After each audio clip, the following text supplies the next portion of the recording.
praktis itu pun gak bisa paham. Iya kan aku nggak punya Roh Wajar Kudus Kak dong. Ica. Masa kalian marah-marah? Karena Harusnya Bang Arben kalau tuh tahu. Aku tuh nggak punya Roh Kudus, Bang makanya Erben aku gak nggak marah. paham. Kalau yang saya tangkap sih dia gak marah. Cuman Ya, tapi dia bilang aku setan tahu. Ya iyalah, enggak untuk penjelasan udah praktis. sangat Tuh kan. sederhana. Mana ada Udah dikasih sederhana baca tahu. 2 lembar buku sederhana katanya. Jelas-jelas dia baca 2 Mana lembar ada, buku. mana ada baca 2 lembar buku. Itu yang barusan dibaca tadi apa itu? Kan untuk menunjukkan penjelasan saya yang praktis. Kalau praktis itu Bang Erben bukan Kan seperti sudah itu aku bilang membacakan di 2 awal lembar sebelum buku. saya baca buku kan udah aku bilang itu 2 penulis yang melihat ada 2 Melihat hal niat Daud penting. kan. Ya, makanya aku bilang yang 2 Aduh, penulis ini itu Bang Ica Erben. aku turun kalau nggak diturunkan Ya dia. udah aku turun deh, Capek aku turun deh. Ya udah aku yang turun deh. Makasih Bang Erben ya. Cari yang lain aja yang cerdas.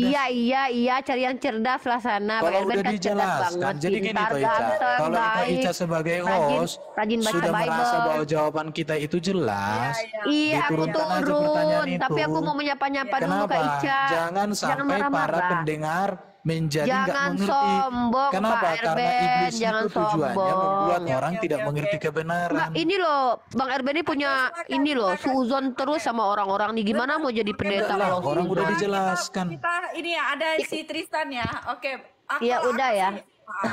Aku sih gini ya teman-teman ya.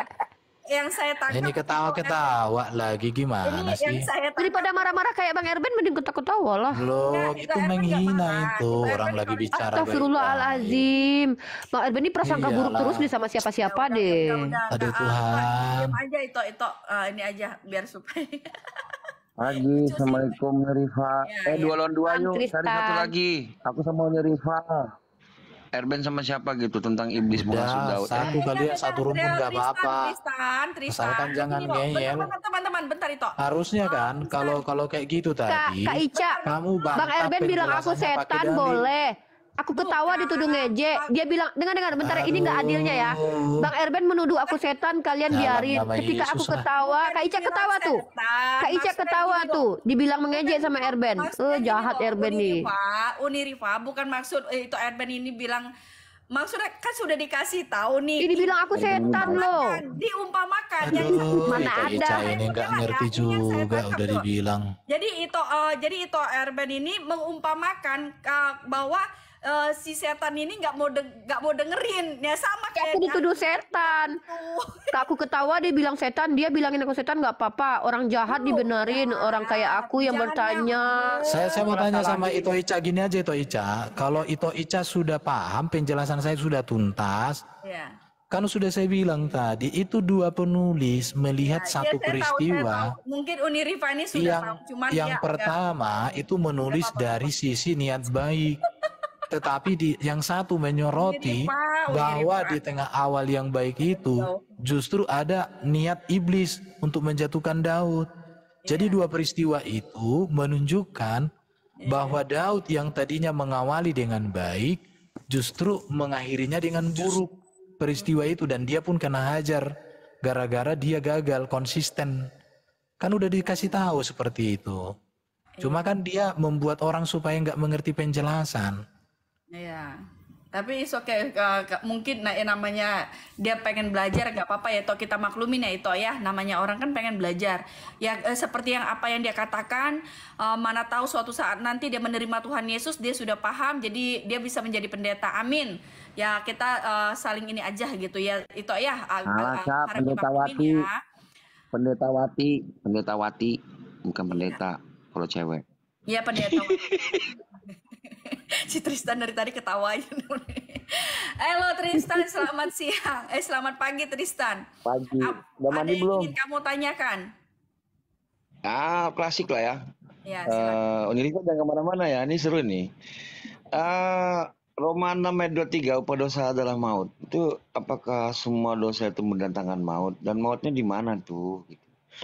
Ini kan sering dilingkungkan ya sama kawan-kawan ke arah penyaliban Yesus itu untuk menembus. Sorry Tristan, aku minta maaf sebelumnya. Bentar aja, aku mau ini dulu.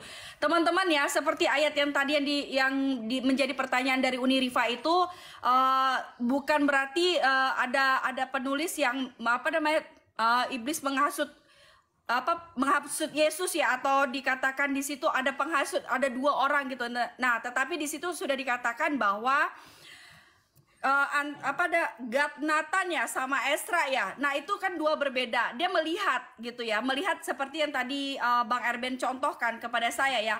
Dia melihat kesombongan itu ya teman-teman ya, melihat kesombongan. Nah ada dua kesombongan. Nah kesombongan itu dari siapa? Nah kesombongan itu dari iblis ya teman-teman ya. Tetapi lawan dari kesombongan apa? Nah kebaikan. Nah jadi kalau itu dari mana? Itu kita pasti semua teman-teman tahu ya. Itu kebaikan itu dari siapa? Dari Tuhan. Nah bukan berarti mereka tuh melihat itu menghasut ya teman-teman ya. Nah di sini sudah paham ya teman-teman ya. Sudah paham ya tentang ayat yang ditanyakan oleh Unirifa ya. Oke ya. Jadi biar supaya teman-teman di bawah apa namanya paham gitu Tristan. Oke silakan Tristan. Ini ketawa, dia aja ketawa loh. Unirifa dia ketawa loh nih. Jangan ketawa Kak Ica, nanti dikatain setan sama Bang Erben. Enggak, aku lucu sama Unirifa, masa nggak nangkep gitu loh. Tapi nggak apa-apa. Kan aku nggak punya Roh Kudus, wajar dong. Ya, Kalian kan Kristen punya Roh Kudus, gimana sih? Silakan. Oke baik, makanya diminta Unirifa kalau setiap kita mau berdiskusi itu minta roh. Aku nunggu Yesus buat datang. Aku tungguin pagi, petang, siang, malam. Iya, aku tungguin. Ya, ya doain aja ya. Semoga Yesus datang sama aku. Amin, amin. Biar Unirifa dijamah ya. Gini ya. Nggak boleh. Nah, kok nggak boleh? Udah nikah ya? Nggak boleh dijamah. Paham, cuma Uni tuh sengaja mancing-mancing Jangan dia. suuzon, jangan menjengkal hati orang lain. Itu namanya menghakimi saudara-saudariku. Kata Yesus, janganlah menghakimi, kata Yesus. Karena engkau juga akan dihakimi saudariku. Nggak boleh ya, saudariku. Ya, yang penting kita sudah memberitahukan. Kita sudah Bang Erben sudah memberitahukan, Bang Erben sudah mengajari. Iya betul. Bang Erben iya. Dalam Islam itu Kak Ica, dalam Muslim aja kami diajarin jangan suuzon, jangan berprasangka buruk kepada orang lain. Oke, jangan gitu dong. Nah, masalahnya gini loh, Uni tadi itu udah berapa kali dijelasin, tapi Uni aja masih aja apa ya? Aku nggak punya Roh Kudus Kak. Kalau aku ngerti berarti aku Kristen dong Kak. Gimana sih Kak? Ya enggak begitu juga Uni. Kajen. Ibaratkan begini loh kajian, ibaratkan tuh anak yang baru metek, ya namanya dia belum bersekolah, ibaratkan dia kan mau sekolah nih. Dia Yesus aja sekolah, masa aku nggak boleh belajar? Nah, seperti ini. Bukan begitu Bang kajian, kita nggak boleh ini juga. Nah ibaratkan dia tuh anak mau masuk SD, dia belum tahu apa-apa nih tentang pelajaran yang mau diajarkan. Nah tetapi dia situ mau belajar, itu kita malah bersyukur puji Tuhan supaya dia lebih memahami tentang Tuhan Yesus.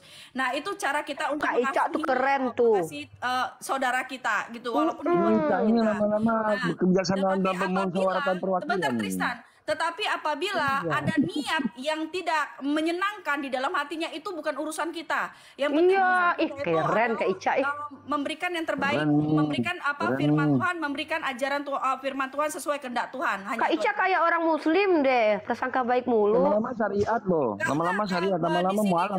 Bukan dikatakan, oh Kak Ica kayak orang Muslim. Itu karena firman Tuhan yang berkata, ya kita di firman Tuhan tidak ada mengajarkan yang tentang keburukan. Nah, itu keren tuh. Contoh dong Bang Erben, Kak Ica prasangkanya baik mulu, nggak kayak Bang Erben, jahat mulu prasangkanya. Ezra pun dituduh prasangka buruk. Jahat Bang Erbennya sama Unirifa, tetapi tadi Bang Erben ini udah diarahkan aja ke pertanyaan lebih berbobot itu. Jadi gini, kalau sudah itu rasa jawaban kita kan sudah itunya kita ulang-ulang, itunya ditanya terus ulang-ulang. Jadi itu kan hanya untuk membuat orang bingung. Erben pengajar, sabar dong Bang Erben menghadapi anak kecil seperti aku. Saya itu kalau ngajar orang bodoh suka. Iya, saya bodoh. Barang siapa yang mengatakan orang bodoh, maka dia masuk neraka, kata Yesus. Barang siapa yang mengatakan orang lain bodoh, maka dia masuk neraka, kata Yesus. Rasain masuk neraka. Ada dalam Matius, ada dalam Matius. Itu terlalu banyak ini membangun narasi terus. Nah, ini lagi prasangka buruk nih. Padahal aku mengingatkan Bang Erben dalam kitab Matius, barang siapa yang berkata bodoh, dia masuk neraka. Kita siapkan ini berarti, ayo silakan. Lanjut Tristan. Roma 6:23. Roma 6 ayat 23 ya. Sebab upah dosa adalah maut. Yes. Nah, ini maksudnya apa nih? Dosa, semua dosakah itu menyebabkan maut? atau bagaimana itu, dan mautnya di mana? Ya, nanti ada tanya jawab ya, kita juga boleh jawab tanya dan apa hubungannya ini dengan penebusan dosa? Oke, dosa itu, kalau dosa itu kan hamartia, melenceng. Jadi manusia itu diciptakan Tuhan untuk hidup kekal di Taman Eden. Tapi karena dosa, manusia mengalami kematian atau keterpisahan dengan Allah. Bahkan kematian di sini berbicara dua hal, kematian jasmani dan juga kematian rohani. Kematian jasmani itu manusia mengalami kematian, rohnya dengan tubuhnya terpisah. Kematian rohani berbicara manusia itu terpisah dari Allah. Jadi manusia diciptakan untuk hidup kekal dan untuk bersekutu dengan Allah, tidak berlangsung terus lagi. Kenapa? Karena dosa. Jadi manusia mati, itu artinya. Jenis dosanya yang mana aja tuh? Semua dosa kah? Dosa itu, dengar dulu, dosa itu kan tadi kan udah jelaskan, hamartia, melenceng. Itu artinya dosa. Melencengnya gimana?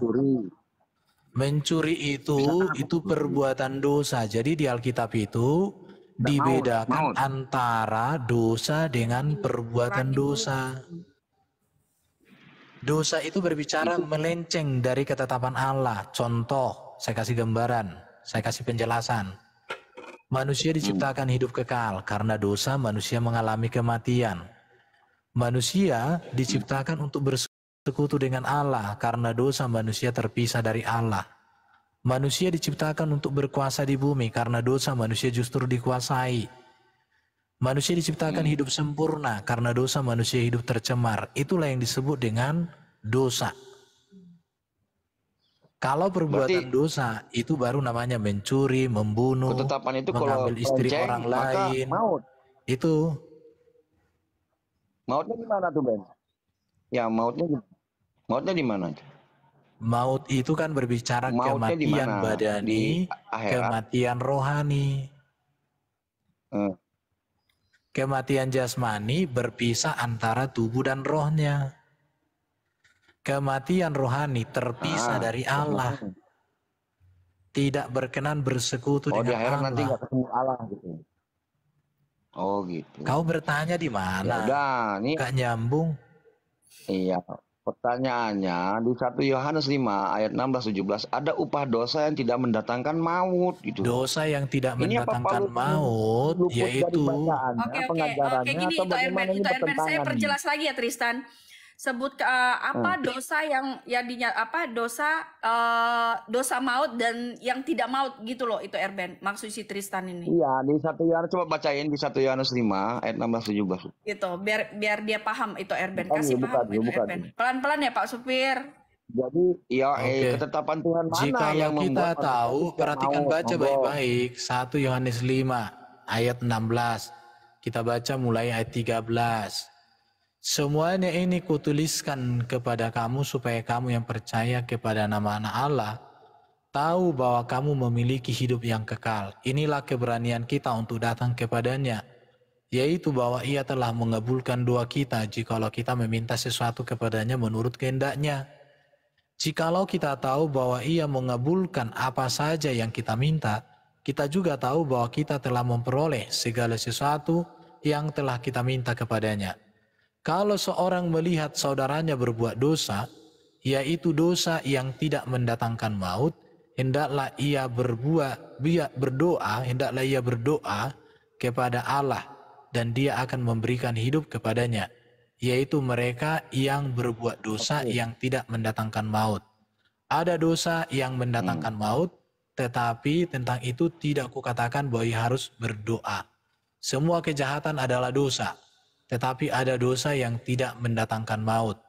Kita tahu bahwa setiap orang yang lahir dari Allah tidak berbuat dosa. Tetapi dia yang lahir dari Allah melindunginya dari si jahat. Tidak dapat menyentuhnya. Kita tahu bahwa kita berasal dari Allah. Dan seluruh dunia berada di bawah kuasa si jahat. Namun kita tahu bahwa anak Allah telah datang dan telah mengaruniakan pengertian kepada kita. Supaya kita percaya bahwa yang benar, supaya kita mengenal yang benar. Kita ada di dalam yang benar. Di dalam anaknya Yesus Kristus, dialah Allah yang benar dan hidup yang kekal. Oke? Dan panjang-panjang, Ben. Panjang kali. Kan saya baca dulu dong. Udah.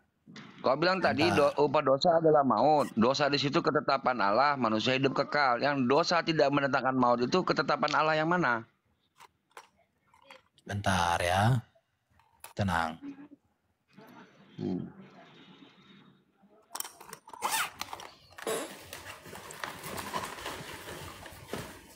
Saya cari data dulu.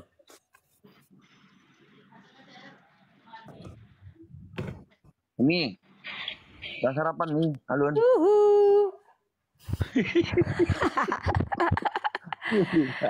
Bang Erben, kalau jadi pengajar tuh yang harus sabar. Kayak aku ini loh sabar menghadapi Bang Erben. Dibilang setan aku terima, dibilang bodoh aku terima. Kata Yesus gini, barang siapa yang mengatakan saudaranya jahil, maka dia masuk neraka. Campakkan ke dalam neraka. Kalau misalkan yang saya tangkap itu Erben nggak bilang Uniriva. Dibilang aku bodoh loh tadi, dibilangnya aku setan. Tapi aku bersabar lah, karena aku ini kan kalau aku kan diajarkan dalam Islam bersabar. Ibaratkan kalau misalkan kita tidak mau mendengarkan nih, nah aku dengerin loh Kak Ica, Kak Ica aja tuh aku dengerin tahu. Aku bukan nggak bela siapa-siapa. Nah yang ini kan aku di sini host untuk ngedengerin. Nah maksud itu Erben itu, nah sifat yang iblis yang tidak mau mendengarkan tuh ya begini jadi jatuhnya gitu. Oh, berarti Bang Erben iblis dong. Tadi aku nggak mau dia dengerin pas aku mau tanggapi lagi. Dia nggak mau dengerin aku. Kata dia kalau nggak aku dikik, kalau nggak dia turun katanya. Ini penjelasan tentang Alkitab. Nah, oh ya udah. Kecuali nih gini lah. Bang Erben pokoknya baik aja lah. Bang Erben baik, ganteng, soleh, rajin baca Bible. Jangan bilang dia ganteng. Wah, fitnah nih bilang Erben ganteng. Fitnah. Yang ganteng itu. Iya. Dalam Islam kami nggak boleh suuzon, kami harus berprasangka baik kepada kalian gitu. Makanya aku berprasangka baik. Aku pikir tadi aku boleh bertanya banyak-banyak di sini sama Bang Erben karena aku berprasangka baik gitu. Ternyata nggak boleh kok. Salah. Dari tadi boleh dengan baik. Kan, ya dari tadi bertanya, enggak tadi aku dijelasin, tapi Kak satu aja Kak Ica udah kakak bentar Kak Ica tuh ngomong apa yang kakak bilang itu juga diomongin Kak Ica. Jadi terlalu banyak yang ngomong, aku bingung. Kak Ica aja Kak. Udah bentar Ben. Ini kan temanya ini temanya adalah batu menghapus dosa muslim. Ini gimana nih Ben? Tunggu dulu dijelaskan dulu pertanyaan kau tadi Tristan. Udah skip aja ini kita kembali ke tema aja nih skip orang dicari kok ayatnya gimana sih? Temanya batu menghapus dosa. Gimana nih? Udahlah kita sambil tunggu Pak Erben cari.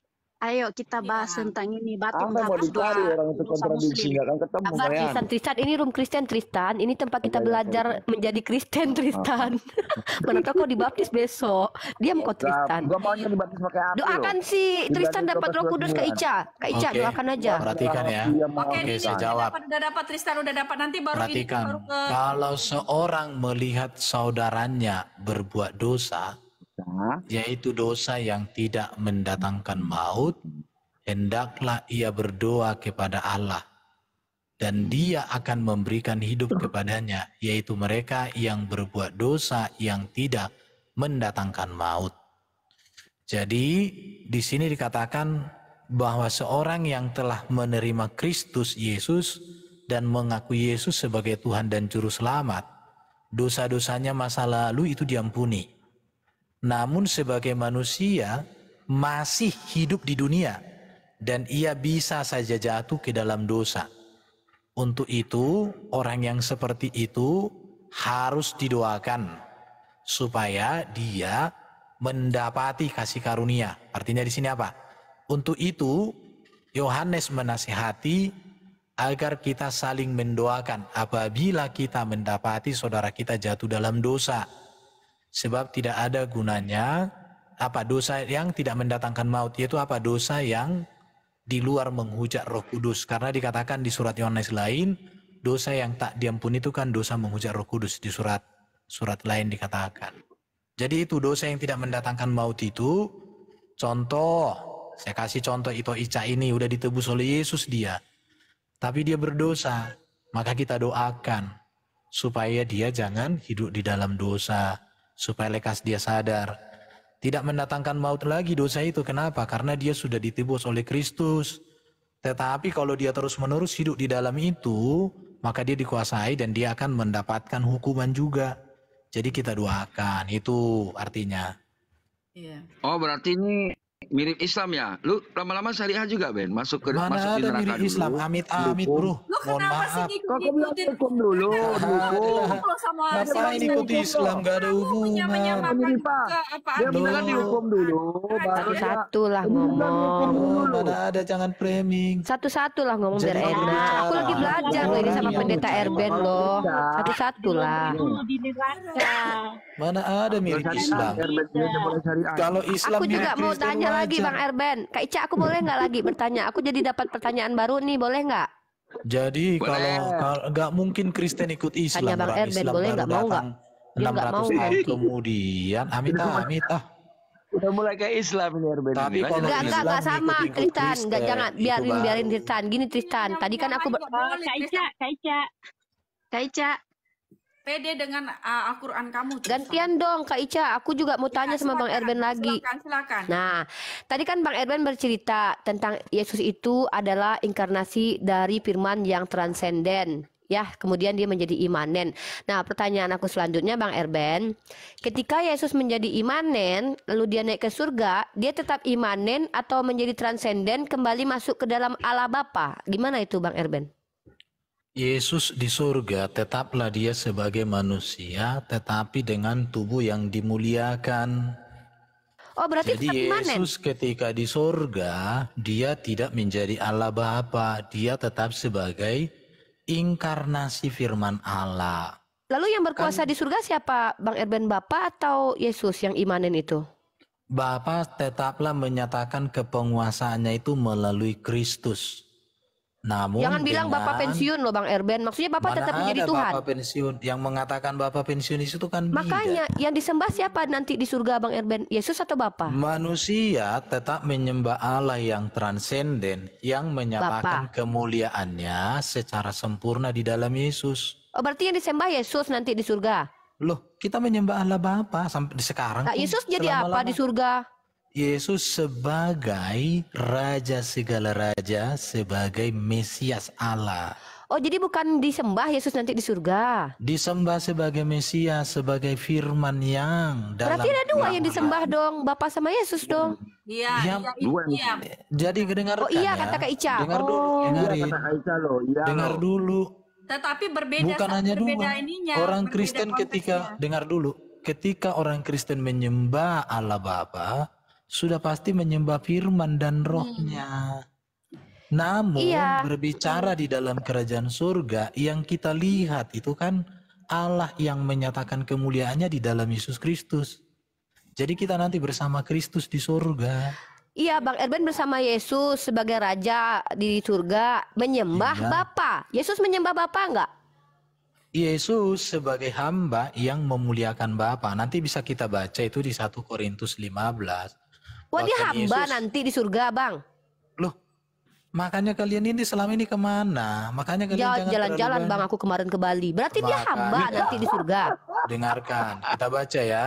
Ya. 1 Korintus Lebih utama 15. dari segala yang diciptakan. Ayo lanjut. Perhatikan. Benar, Tristan. 1 Korintus 15 ayat 24. Perhatikan sampai 28. Kuasa Yesus diberikan Kemudian kepada tiba kesudahannya, yaitu bila mana ia menyerahkan kerajaan kepada Allah Bapa. Perhatikan di sini apa? Kemudian tiba kesudahannya, yaitu bila mana Yesus menyerahkan kerajaan kepada Allah Bapa. Sesudah Yesus membinasakan segala pemerintahan, kekuasaan dan kekuatan. Sebab ia harus memegang pemerintahan sebagai raja. Ia di sini Yesus memegang pemerintahan sebagai raja sampai Allah meletakkan semua musuhnya di bawah kakinya. Musuh yang terakhir yang dibinasakan oleh Yesus ialah maut. Sebab segala sesuatu telah ditaklukkannya di bawah kakinya. Dikatakan ditaklukkan oleh Bapa di bawah kaki Yesus. Kalau Ya. dikatakan bahwa segala sesuatu telah ditaklukkan, teranglah bahwa ia, Bapa di surga, yang telah menaklukkan segala sesuatu di bawah kaki Yesus, tidak termasuk di dalamnya. Jadi Bapa itu tidak takluk kepada Yesus. Namun kalau segala sesuatu telah ditaklukkan di bawah Kristus, ia sendiri, Yesus sebagai anak akan menaklukkan dirinya di bawah Bapa yang telah menaklukkan segala sesuatu di bawahnya, supaya Allah menjadi semua di dalam semua. Berarti ada hierarki ya Bang? Di Yesus di bawah Allah Bapa. Enggak, kamu jangan framing. Loh, katanya dia ditaklukkan di bawah Allah Bapa. Dengarkan. Loh, kalau ada di bawah ada di atas dong Bang. Itu hierarki loh. Nanti kamu kan udah ada giliran tadi. Makanya kalau kalian kan tugasnya kan memframing. Pertanyaan aku kalian bertanya, dijawab, kalau bertanya tapi itu, kemana-mana. Dengarin. Kalau memframing itu, Dengar aku dulu. menuduh yang tidak abang Dengar ceritakan. Dengar Bang Eben, dulu, dengar. sabarlah Bang, abang pendeta loh. Saya nggak pendeta. Bu Niripa salah. Ketika ada kata dong tadi tanda tanya belakang. Perhatikan ya. gitu. Namun kalau segala sesuatu telah dilakukan di bawah Kristus, Kristus sendiri sebagai anak akan menaklukkan dirinya di bawah Dia yang telah menaklukkan segala sesuatu di bawahnya. Berarti Supaya Yesus Allah, di bawah diam Bapa. dulu. Oh iya, sabar Supaya Bang Allah Eben. menjadi semua di dalam semua. Artinya apa? Bahwa Bapa itu menyatakan kepenguasaannya secara sempurna melalui Yesus Kristus. Jadi yang berkuasa siapa? Dengar Bapa dulu, atau Yesus? dengar dulu. Ya. Dengar. Aku sabar banget ya menghadapi Bang Erben ya. Oke. Jadi berbicara tentang Yesus itu harus dilihat dari dua naturnya. Dengarkan. Kalau dari sifat atau hakikat keallahan Yesus, maka dia setara dengan Bapa karena dia firman. Tetapi kalau berbicara di dalam kemanusiaan, maka Yesus itu adalah hamba, bahkan utusan. Mesias di surga yang jadi apa, diberikan jadi hamba atau jadi kepada Tuhan? Yesus. Dijelaskan baru Yesus itu menyatakan Bapa menyatakan kepenguasaannya di dalam Yesus Kristus.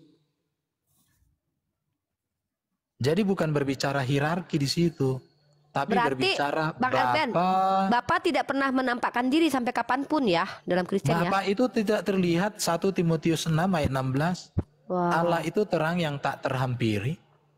Berarti Bapak tidak pernah kalian lihat. Nanti kalian nggak pernah lihat Bapak ya. Kayak mana bentuk Bapak kalian nggak pernah lihat ya. Kami melihat Bapa di dalam kemuliaan yang dinyatakan dalam Yesus Kristus. Itu kan firman-Nya Bang. Itu kan logosnya yang jadi manusia. Nggak apa-apa, itu sudah cukup. Sudah cukup. Ya kalau cukup bukan itu. Bapak itu kan ya kalau cukup itu kan alasan apa? Itu kan perspektif. Oke, kita baca ini 1 Timotius 6 ayat 16. Ya. Dialah satu-satunya yang tidak takluk kepada maut, bersemayam dalam terang yang tak terhampiri, yang tidak pernah dilihat dan tidak dapat dilihat oleh seorang pun. Nah, bisa nggak dikatakan setara itu Bang? Setara dengan Yesus? Setara nggak itu dengan Yesus? Sementara Yesus sendiri punya sisi kemanusiaan, Bapak memiliki dua kodrat. Nah, Bapak punya dua kodrat nggak? Keallahan Yesus itu setara dengan Bapa. Tetapi hakikat kemanusiaan Yesus adalah manusia yang benar-benar sempurna. Nah, Yesus ketika Yesus di surga, dia itu setara dengan Bapa atau tidak? Itu pertanyaannya. Yesus tetaplah inkarnasi firman dengan hakikat kemanusiaan. Dui kodrat Yesus tetaplah ada di surga.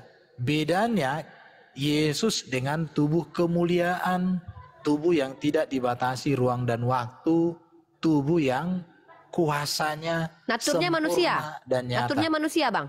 Manusia, kemanusiaan yang sudah dimuliakan. Contoh ketika Yesus bangkit dari kubur itu kan masih ada tubuhnya, ada tulangnya. Bahkan berarti Yesus nanti di surga ada tulang juga? Ya ada tubuhnya, tubuh kemuliaan, tubuh kemuliaan namanya. Kalian kok jadi malaikat Bang? Yesus ada tulang, kalian kok ada jadi malaikat? Kami jadi malaikat. Kau jangan Kristen jadi malaikat. Gak ada orang jadi malaikat. Belum kelar, ini biarin dulu. Aneh kamu itu. Bukan aku yang aneh, kawan-kawan abang. Bentar loh, abang mimpi terus lah. jadi malaikat. Gak sabar. Kawan-kawan abang yang bilang seperti malaikat, iya, tapi bukan menjadi malaikat. Seperti malaikat ada tulang nggak seperti malaikat bukan malaikat. Kau ngerti nggak seperti malaikat? Ya, Seperti malaikat itu tanya, apa? Kok tidak pendeta kawin marah-marah dan terus? tidak Kan aku mawin. belajar. Jadi di surga itu kata Yesus tidak ada WK pecah-pecah gelas. Iya nggak apa-apa lah. Nanti ku bahas itu. Nanti ku bahas itu. Nah kata Bang Herbert, Yesus sendiri punya tulang, punya daging, walaupun mulia. Nah kalian mengatakan bahwa kalian seperti malaikat. Pertanyaannya, apakah malaikat punya tulang? Malaikat, makanya Ica, bukan. Kalau orang ini kan Ica, kan aku juga diskusi 4 tahun dengan kawan-kawan kayak gini kan gak enak. Bukan framingku, kawan-kawanmu yang bilang katanya nanti. Oke, dengar, oke ya. Jadi teman-teman Muslim yang ada di bawah, Yesuslah satu-satunya yang sudah membuktikan dia hidup sempurna tak berdosa, membuktikan bahwa dia mampu mengampuni dosa, membuktikan bahwa dia mengalahkan iblis, membuktikan bahwa dia mengalahkan maut, membuktikan bahwa dia mulia, membuktikan bahwa dia sempurna dan naik ke surga, membuktikan bahwa dialah nanti yang menyatakan kemuliaan Allah secara sempurna di surga, dan kita menyembah dia menjadi raja segala raja kita, dan membuktikan bahwa dia yang datang di akhir zaman menjadi hakim yang adil. Artinya teman-teman, dengar dulu gitu. Teman-teman yang 866, kalau ada manusia yang levelnya bisa mengimbangi Yesus, layak kamu ikuti. Tapi kalau dia tidak bisa melakukan apa yang sudah dibuat, dikerjakan oleh Yesus, hari ini juga tinggalkan. Betul ya? Ikutlah Yesus Betul ya? yang